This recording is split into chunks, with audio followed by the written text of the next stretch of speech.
Welcome to the Uncontested Investing Show, presented by REI Inc. magazine and sponsored by RCN Capital. Each week, we focus on bringing you candid convos from the best in the biz. Here's your host, Tim Harridge. Welcome back to Uncontested Investing. I'm Tim Harridge. Thank you so much for stopping back by.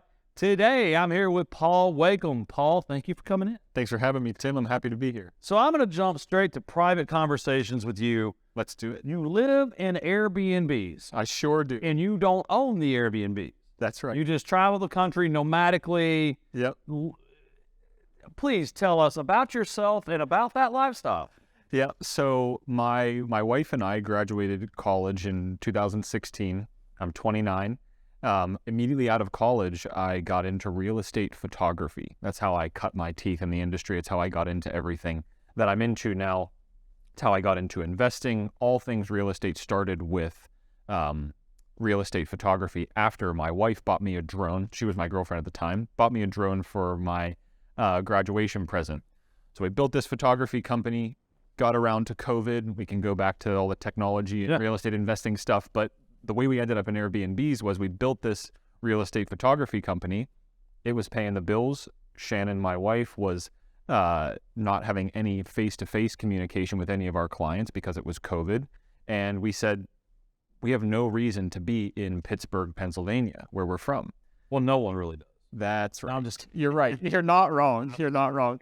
I don't know. I go back and visit my family. I was back visiting my family last week, and I'm telling my dad, like, you have no reason to be here. You work remote. Like, you have no reason to be here. My brother, he works remote. I said, Matthew, you could be on the moon for all your clients care. Get out of Pittsburgh. Like, it's cloudy out today. It's this way 100% of the time in Pittsburgh. So I said, we're getting out of Pittsburgh. Picked up, drove to Boulder, Colorado, spent 2 years or so in Boulder, Colorado. We liked it, didn't absolutely love it. So we decided that we're going to pick up and live in Airbnbs as of last May, middle of April, May last year. And we've been spending a month to 3 months at a time in Airbnbs. The loophole that we take advantage of is that no matter where you are in the country, Airbnbs are allowed if you're staying for more than 30 days. If you're staying for less than 30 days, then it's a short-term rental. 30 days or more, it's a long-term rental. midterm. Yeah, there you go.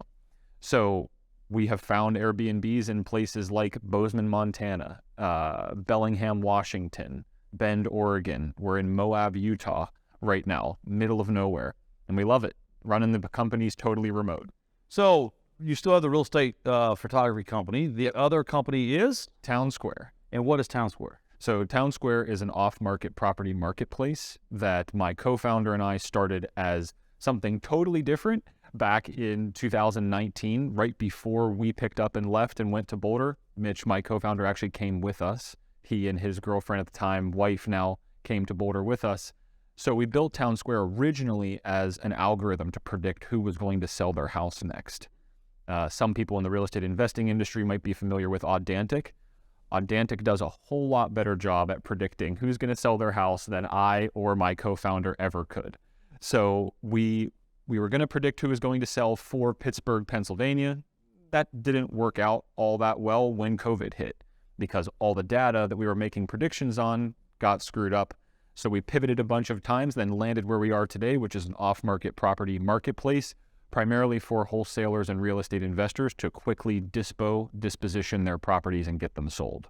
Very good. So the first segment every week is the bottom line up front, where I ask you to spend up to 2 minutes telling the audience the most important things that you see in the real estate market today, things you think they should be focused on and or avoiding. Good?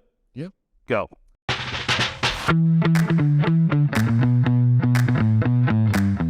So the biggest thing that I've learned in my real estate investing career and just general business career that I think is very applicable to today is that I don't know anything. And very few people know really, especially with the economy, what's going on. So I like to approach every single situation, whether it's with my investments of my money in real estate or the investments of my time in business, that I don't know anything and I need to constantly learn. So since day one of being in real estate investing and since day one starting this real estate technology company, the biggest thing that I've learned is take a step back, learn from experienced people like yourself, and keep my mouth shut and just keep on learning rather than trying to act like I know what I'm talking about. Because nobody really knows where the market is going. You can look at bonds, you can look at where the mortgage rate's going, you can look at what the Fed is doing with interest rates, but at the end of the day, nobody really knows, and I certainly don't know, so I'm a lifelong learner and try to learn from people that are really experienced. All right, so everybody should stop watching because you don't know anything. Yeah, I guess so. No, but like, it's an element of humility, right? I mean, it's. I said on an episode recently, no one knows everything and everyone knows something. Yep. And the way I think of it like that is, at the times of my career where I've acted as if I was the smartest guy in the room, typically I make mistakes, or even worse, I actually end up being the smartest guy in the room.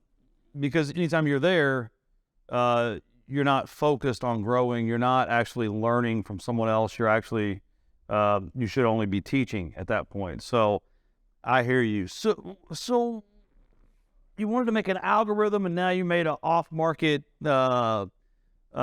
marketplace.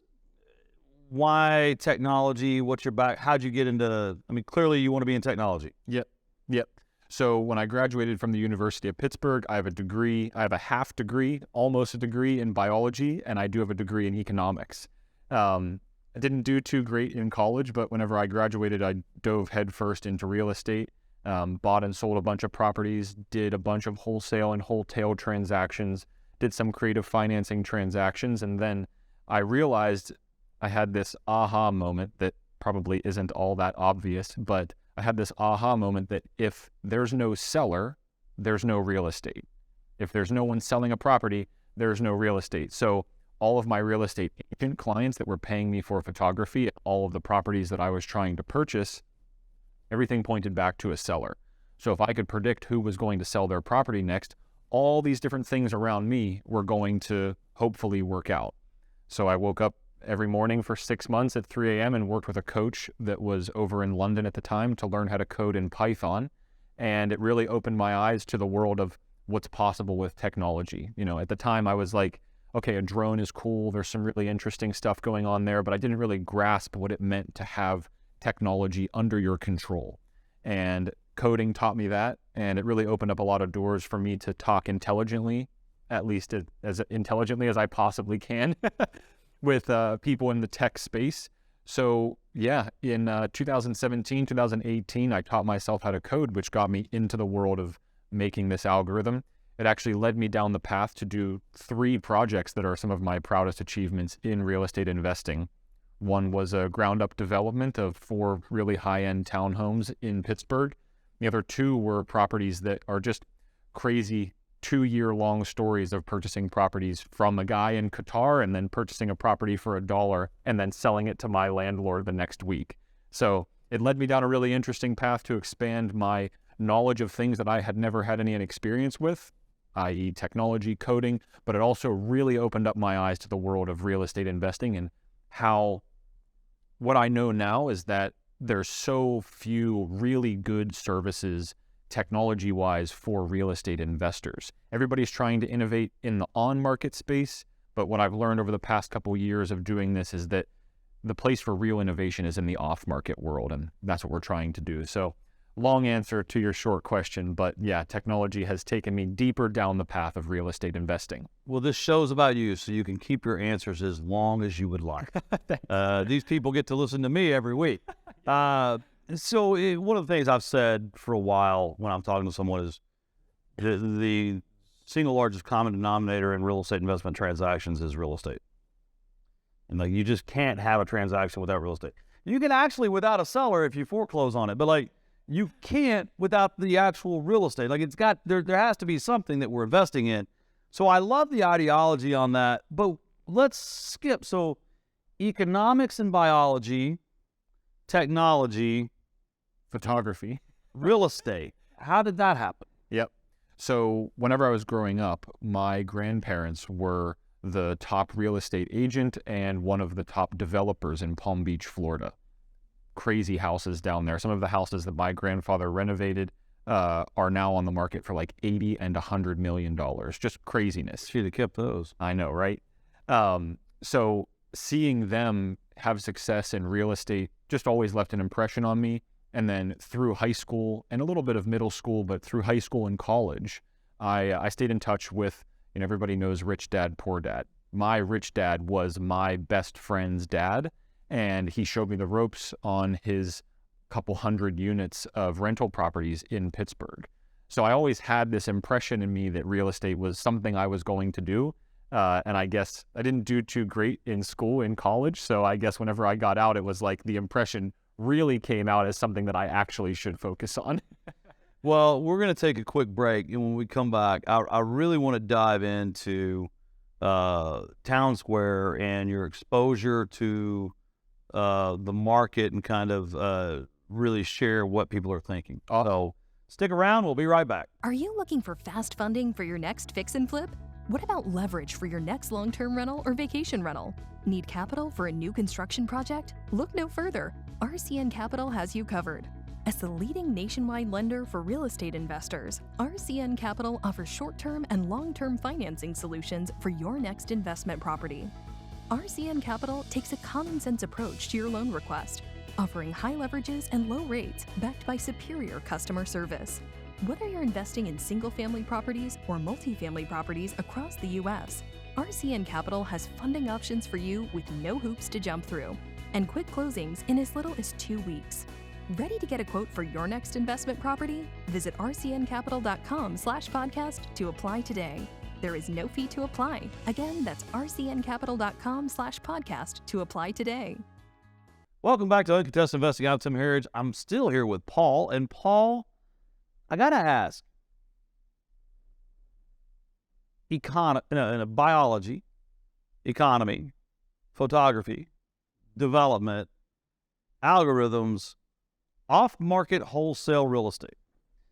In essence, the simplest form of any of that, but probably the most desired. What led you and your partner to the TwnSqr idea? How's it going? And kind of what are you seeing in the market? Yep. So what led us here is we went from predicting who was going to sell so that we could buy and sell more properties, keep more properties, have more investment properties. And that taught us a lot about the world of wholesaling and real estate investors and what they're looking for and how to deal with sellers.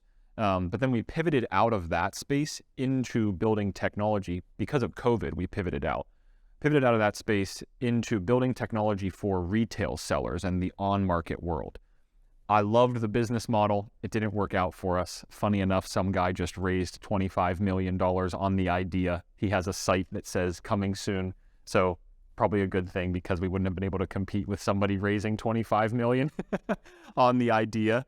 But we went back to the world of wholesaling real estate investors because as people in technology or in startups, we're looking for the place where we can really innovate.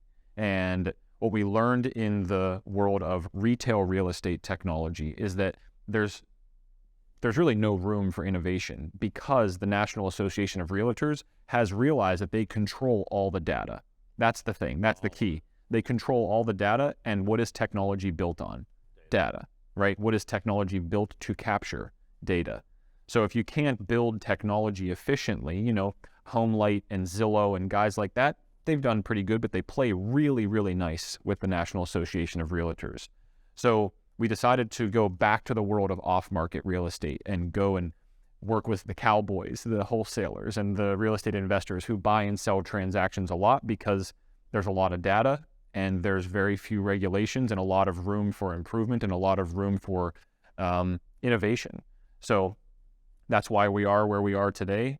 My co-founder and I, our team, we're also really passionate about building investment property portfolios. So yeah, that's why we built TwnSqr in this space. And when you look at kind of, I'll do this backwards. Sure. The failures or shortcomings or things you're not happy with, is it customer adoption? Is it kind of people are stuck in their way and they're not even willing to consider it? Like, where are the struggles in that business right now? In the existing business model? In TwnSqr. Yeah. So old business model, the biggest thing I learned in business was to figure out what's not working sooner. We sat in that old business model and realized people weren't signing up, people weren't using the platform because people didn't want the product that we were trying to put out. We'll see how the guy that raised 25 million does it. So I learned a lot through that. Now things are going really well. The reception from masterminds that we're a part of has been, yes, please, I need this product. So learning from the two different worlds has been humongous for me. Hearing sellers in the old world say, yeah, this is interesting, but I'm not really interested, to talking to real estate investors at the masterminds, and they're like, wow, when can I get my hands on this? It's very clear to me that we're in the right space. So we've had over 1,200 people sign up since July, whenever we launched our first MVP, minimum viable product.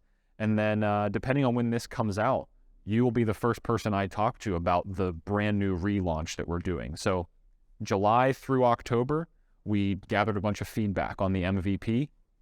Then in early February, mid-February, we're totally relaunching. From October until right now, our development team has been totally rebuilding the platform based on the feedback from all those people that said, yes, please create this or help me with my business. So do we need to time this episode with that? They're like, I feel pressure. Oh my gosh. No, well, that's excellent. 1,200 users? Yeah. Ish. And how many properties is that? About 450 to 650 per month. Per month? Mm-hmm. Okay, so you are collecting data. That's right. Are we going to have an off-market comp engine coming soon? Yes, sir. Are we? Oh, yeah. I've been waiting for this. Like, it's what we need. It's one of the problems with the short-term rental databases and the data surrounding that, or lack thereof. There's no real transactional data. You don't know. I mean, you can look at AirDNA, and it's really just a front-end scrape of Airbnb and VRBO and all that. And so then you kind of have to guess. Yep. And then a lot of that's driven by the number of people the house sleeps. Well, if you have a Victorian house on TwnSqr like I have, like, that's worth a little bit more money than the 3-bedroom ranch in the middle of Fox and Jacobs subdivision. That's right. Like, I mean, but AirDNA says they're the same. Yeah. And so when you get into these investment transactions, comps have always been an issue. How is TwnSqr different than maybe that one of these other platforms or two that people use? So first, because I ask it that way because I don't want to act like I'm putting them down or whatever. Yeah, no. There's been a couple other platforms in our space that, quite honestly, Tim, they've paved the way. There's, you need somebody in the space that's doing the first thing first. That's developing. Exactly. And we're honestly in a fortunate enough position to follow in the footsteps of these companies that have been led by impressive individuals to create really great technology. Now, I think that I also have second mover advantage or third mover advantage that I'm definitely going to take advantage of, and my development team is definitely taking advantage of. Well, oftentimes the Pathfinder gets shot. Yeah. I mean, yeah. And you don't survive. Yeah. I mean, and I've done that with a very large company, and it was always, you had to like give pep talks to your team. Like, you don't understand, what we're doing has never been done before. So we're going to make mistakes and it's not going to work out and people are going to be unhappy, and we just have to commit to be better tomorrow than we are today. Yeah. I mean, but oftentimes the Pathfinder gets shot. I learned that the hard way. But we're different in the way that I'm, I guess, very much of a libertarian in that everything you do, especially with your investments, you should have complete control over, and nobody should be able to tell you, you have to do this thing. So the key difference between any other platform and what you can do on TwnSqr is any asset that you upload to TwnSqr, that is a property or a list of contacts that you have that you want to send that property to. You have complete control over who has access to it and how that's used. So for example, one of our competitors in the space, you upload a list of all the contacts that you want to send your deals to, instantly everybody has access to it. On TwnSqr, you can decide if you want your buyer's list or your list of contacts to be publicly available, everybody has access to it, or totally private and nobody knows you even exist on the platform. We offer everybody that continuum of options so that you have complete control at your disclosure who has access to your assets. And what types or adverse selection is something that I have to deal with as a lender. Oftentimes I'm talking to someone, we'll even say at one of these masterminds, and they'll be like, oh, I'll give you a shot at a deal. And inevitably they send me the deal that nobody else would lend on. They're telling you they'll give you a shot. Yeah. Yeah. And then inevitably, they're like, oh, well, I've got this house. It's on 7 acres. Well, there's actually 6 houses, 2 mobile homes, and a meth shed. Yeah. Can I get a fix and flip loan? And you're like, no. Well, it's not going to work. But it's like, okay. So where I'm going is, are people trying to sell the good houses on TwnSqr, or are they just putting the stuff that nobody else wants? So the ideal scenario, obviously, is that people are trying to sell the good houses. And what we're doing to make sure that happens, to make sure that only good houses show up on there, are a couple things. So when you bring a property to TwnSqr, you can just post it with one photo and the bedroom count if you want. But we incentivize our users to post all of the information they possibly can with what we call our completeness score. And we gamify the process of posting a property so that you rank at the top of the search results on our marketplace. So there's 5 different sections for filling out a post. Each section has fields within it. If you satisfy every field in all those sections, you get a 5 out of 5 on your post completeness, and it shows up at the very top of the search results in your market or across the US. So in essence, by being thorough, that's kind of how I get featured, if you will. That's right. And because the asset is what you're after. The asset's what makes the marketplace valuable. Yeah. Right? Because people gather for what they want, right? And I got you. Yep. I got you. So who pays? Do I pay as a wholesaler or do I pay as a buyer? So it's totally free if you just want to post your property. And it's totally free if you want to make offers. We call them proposals on properties. What we're building is, the data is important to us. What we're building is a way to capture all of the off-market property information. And to do that, we're building tools on top of our marketplace to support the real estate investors, the wholesalers, the buyers, everybody. If you want to take advantage of those tools, and not just post your property, if you want to put your buyers list up and send your buyers emails about your deals using our email technology, which I would argue is the best in the industry. We've spent way too much time figuring out email and how to do it perfectly. But if you want to use those tools on top of the marketplace, you pay for that. So the main customer that we're monetizing right now are the wholesalers, the real estate investors who are posting the properties and who want to take advantage of our tools. But you don't have to. You never have to pay to post a property on TwnSqr. So what type of feedback, very curious, are you hearing from the market about what's needed, what's next, and kind of like where's the appetite, right? Yep. Small local buyers is what everybody's asking for. I was on the phone with a great partner of ours, a guy from Charlotte, North Carolina, earlier this week. And I was like, what's going on with your institutional buyer contacts? What's happening with the Tricons, the First Keys, the Amhersts of the world? And he said, they're literally just buying properties to keep their construction crews busy. And everything is tied to the treasuries right now. What's the 2, 5, and 10-year treasury yield? Everything is tied to that. When we see those go down, those big institutional buyers will get back in the market because then their LPs will say, okay, I'm willing to put my money into this more risky asset, right, real estate, rather than just bonds.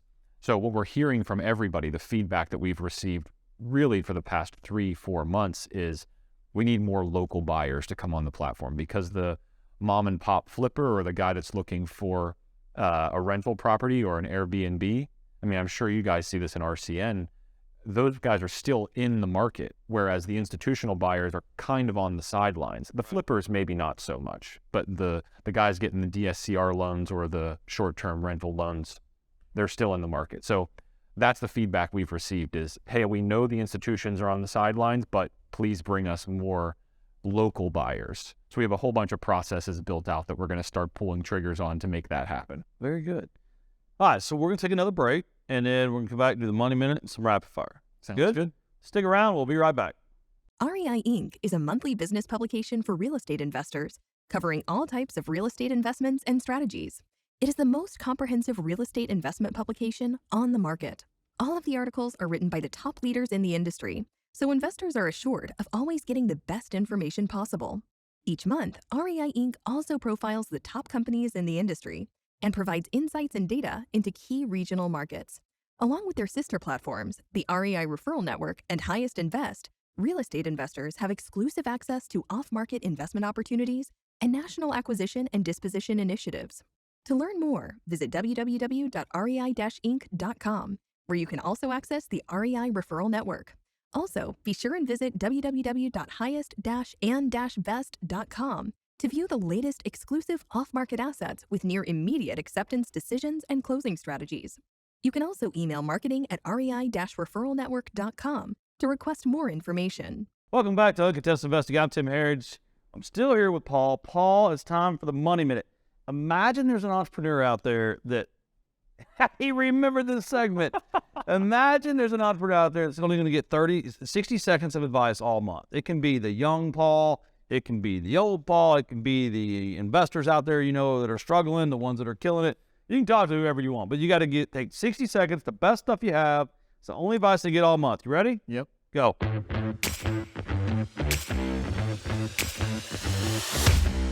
So the best advice I have for any investor, and especially the young coming up investor who's really trying to work as hard as they possibly can to make it in this world of real estate investing and everything you see online with people making it big, is take a break and go outside. I know the guy with the man bun is sitting here telling you to go outside.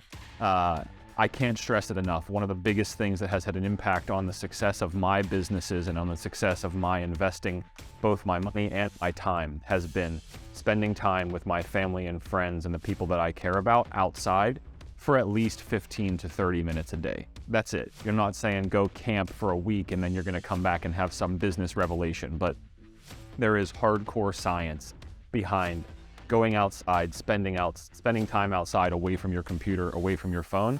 And it's made the biggest impact on my success and my general well-being and mental well-being. So yeah, go outside, spend some time with the people you care about outside.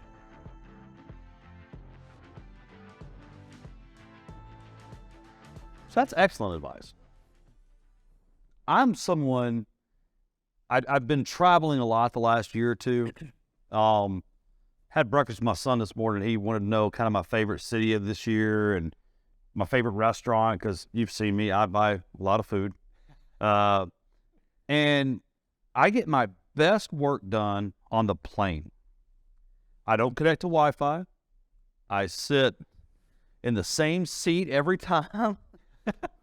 It's very intentional, but it's because I know that will most likely be the only 2 hours of the next however many days that I'm left alone. Yep. Other than when I'm asleep. Yep. And the same way I enjoy that, some of the best days have been when I take my son hunting or camping on the weekend. Yep. Like, just to get away. And my wife says that I'm blessed that I can carry the weight of the world on one hand. Yep. And it's because you may have heard me say that, like, we're not saving lives, right? Like, I mean, this business seems life or death sometimes because it's so much money and you're $10 million in debt and got to rush to get the closing day. Yeah, but there's nobody about to die. There's nobody bleeding out on the floor. Like, let's just chill out. And one of the best things I do is I have this 2-year-old Labrador, Maverick. If you watch my social media, you see him on there all the time. And around lunchtime every day, I go outside and throw the ball with him. Yep. And that dude is just pure joy. Oh, yeah. I mean, just tail, body, everything's wagging. I mean, tongue, and you could throw it until he died. Like, he would do it until he literally died. I have a chocolate lab. I know how it goes. Yeah, and, like, you will forget all of your worries in about 5 minutes. Yep. Of just being out there playing with him. He's throwing the ball, and he's just, sometimes if you haven't played with him enough, and now we're like talking about dogs, like, he'll get the ball and he'll spend 3 minutes, like I call it prancing, Yep. around the yard just with the ball, and you're like, wow, Yep. how nice. Yeah. Yeah. But no, so I'm with you, man. Like, I mean, that time, like getting up and walking out there and just disconnecting from that screen or the phone or even the people inside your house. Yeah. Yeah. It's invaluable. And somebody said the other day to me, they said, "Oh yeah, you love this," talking about networking stuff. I said, "No, I'm just good at it." Yep.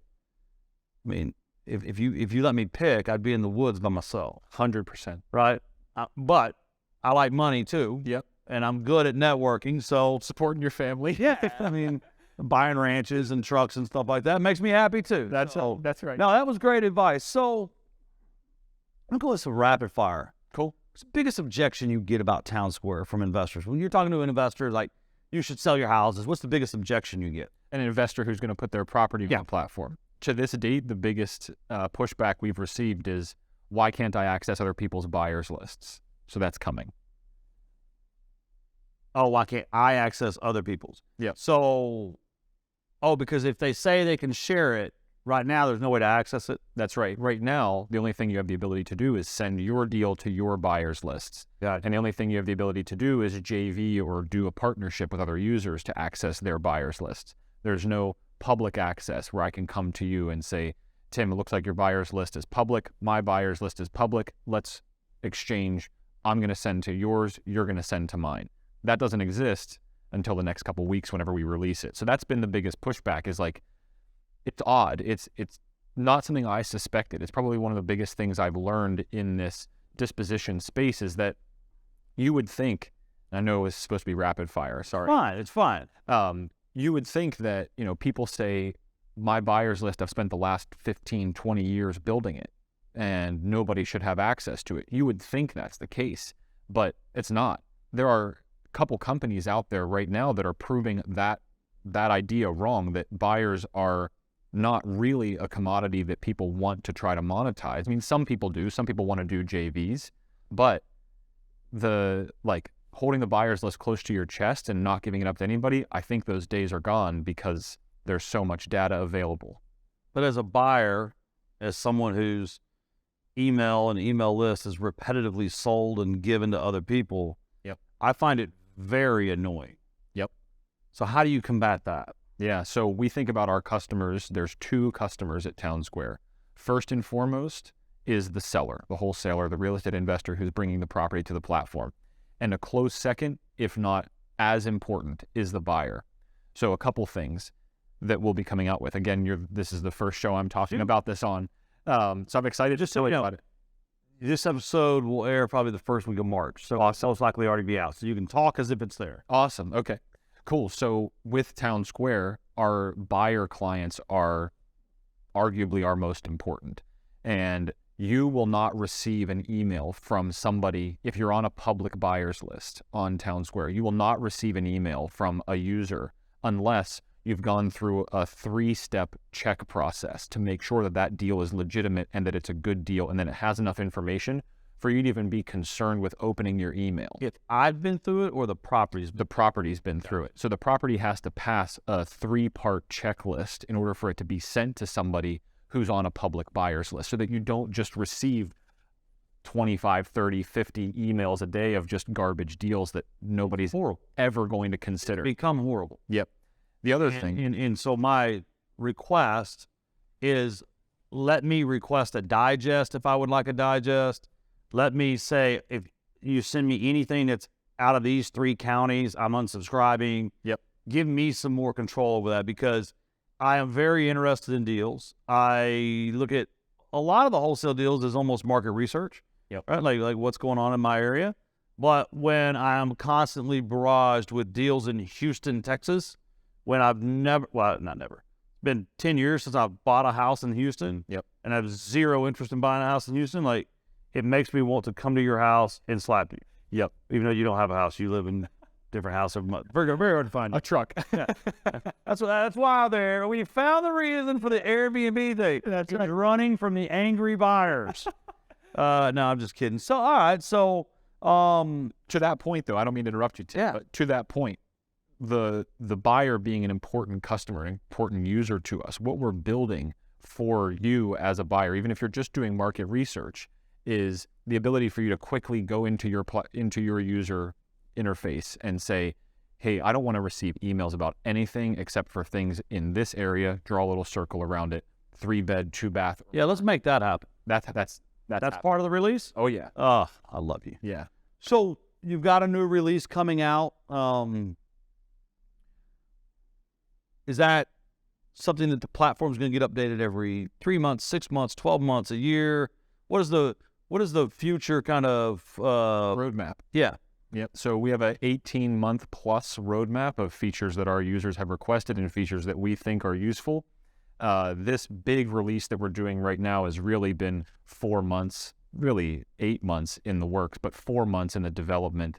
So from here on out, we're going to do incremental releases, probably at least 1 or 2 every month of new updates. So anybody who's interested in giving us feedback, we'd love to hear it because it'll be integrated into that roadmap. What's the outcome? What's the exit? Yeah, so we are looking for an exit. I'm treating this like a pure tech startup. I'm raising money from venture capital firms. And the ideal scenario is one day somebody, a big incumbent company in this industry, realizes, much like you said, maybe on the show, maybe before the show, was it'd be great if we had the ability to comp properties. What you're really saying is it'd be great if we had access to data on properties that were not sold off market, but were for sale off market, and could compare those to properties that did sell on market, did sell off market. Specifically in non-disclosure states like Texas. Yeah. So I think that there's going to be a big incumbent acquirer one day that's going to come in and say, I want to see all the people that say their property's for sale off market before they close, before they go to RCN for lending, or before they go to a title company for closing. I think that will eventually be the fate of TwnSqr, and that's what I'm building the company. It's what my team is building the company to do. How big's your team? It's me, my co-founder Mitch, director of sales Kevin, and then our salesman Taylor, and then we have employees overseas that are some of the most amazing, hardworking people I've ever met in my entire life. Yeah, it's unbelievable. We are blessed to have a very large offshore component, and we are one of the unique companies that treat them as if they are part of the company, because they are. Yep. Versus somewhere else. The way other people treat them. Yep. I'll say that. Yeah. So it makes me proud. Yeah, me too. We have some employees in Pakistan that are, I think they would outwork virtually every single American you put them in front of. Right. So we're going to run out of time soon. Do you have any party thoughts, party shots? I appreciate you having me here, Tim. It's been a privilege to know you and get to know you over the past couple months since we've joined Masterminds together. And I'm looking forward to our partnership with RCN. And as a part of the release that we're coming out with in the next month or so, we'll have RCN lending on the platform. So will? Yeah. Well, there we go. Yeah, working with your team. Breaking news to the executive director. We're doing business together. That's right. That's excellent. Yeah. Well, good. I hope that works out for both. Me too. Me too. Yeah. Well, man, thank you for coming in from Moab to Utah. That's right. I'll be in Utah next month. You'll probably be somewhere else by then. No, I'm in Moab for 3 months. Well, like I said, thanks for flying in. Yep. We're out of time. That's it for today, folks. Thank you for stopping back by. Remember, your network is your net worth, and today you've been growing both. We'll see you next week. Thank you for listening to Uncontested Investing. Questions about today's episode or the podcast? Email podcast@rcncapital.com and make sure to follow REI Inc. magazine on LinkedIn and Facebook, and RCN Capital on Instagram, LinkedIn, and Facebook. See you all next time.